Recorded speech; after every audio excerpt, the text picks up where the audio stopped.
संजू वर्मा, राहुल गांधी और सुरेंद्र राजपूत का आरोप है ये मित्रकाल बजट है, 2 4 5 लोगों के लिए बनाया गया है, आम लोगों के लिए कुछ नहीं है। संजू वर्मा जवाब दीजिए। मानक जी, बचपन में कहावत सुना करते थे,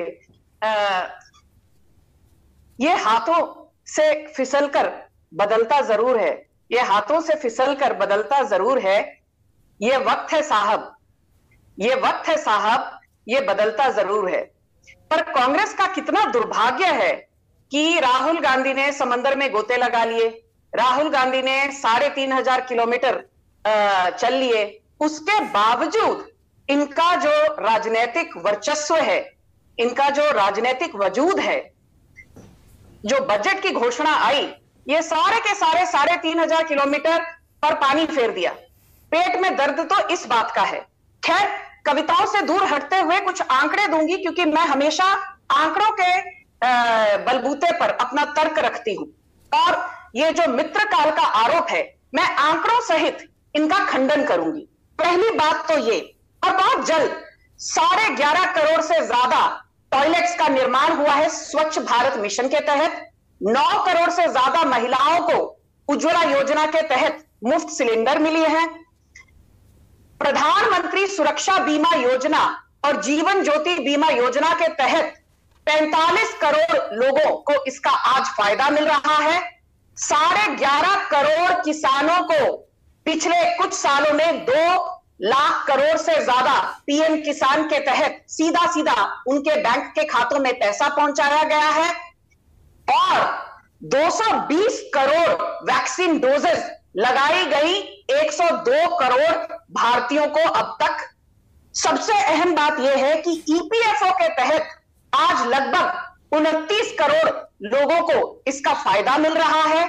और सुनिए, 2 करोड़ से ज्यादा किसानों को कंसेशनल रेट पे 3 लाख करोड़ से ज्यादा लोन दिया गया किसान क्रेडिट कार्ड के तहत। पीएम फसल बीमा योजना के तहत सिर्फ 1.5% इंश्योरेंस प्रीमियम के तहत 6.5 करोड़ किसानों को पीएम फसल बीमा योजना का लाभ मिला। आपने पहले ही बड़ी अच्छी तरह से संक्षेप में समझाया कि रेल नेटवर्क को जो एलोकेशन मिली है वो 2.4 लाख करोड़ है, जो कि 2013-14 के फाइनेंशियल ईयर के मुकाबले 9 टाइम्स 900% की बढ़ोतरी हुई है, जो कोई आम बात नहीं है। मुझे एक बात बताइए, पीएम आवास योजना की एलोकेशन 66% बढ़ाकर 79,000 करोड़ कर दी।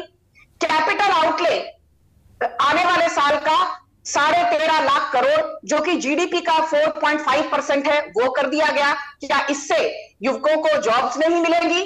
नेशनल अप्रेंटिसशिप स्कीम के तहत 47 लाख युवाओं को स्टाइपेंड मिलेगा।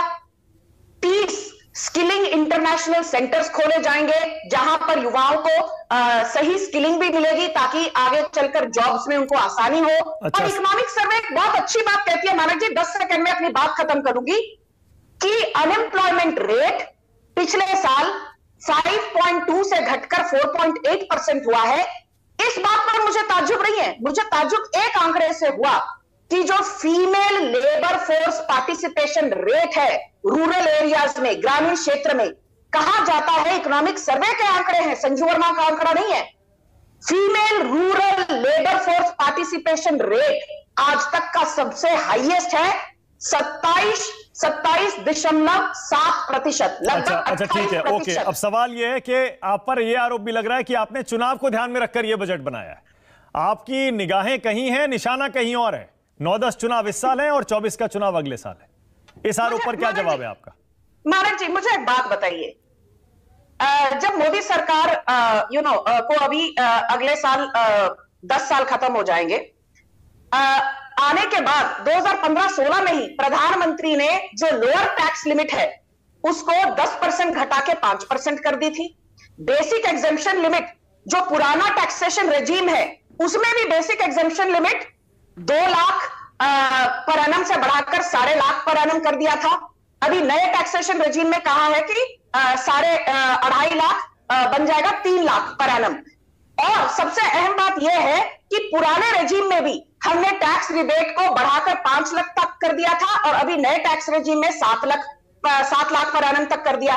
तो ये जो कहने की बातें हैं कि अरे भाई चुनाव को मद्देनजर रखते हुए 80EE ले लीजिए, 80C ले लीजिए, अंडर सेक्शन 24B जो बेनिफिट मिलता है, ये सब पुराने टैक्सेशन रेजिम में। Okay, Surendra Rajput, quick response. गिनवा तो दिया संजू वर्मा ने, बताइए किस वर्ग के लिए क्या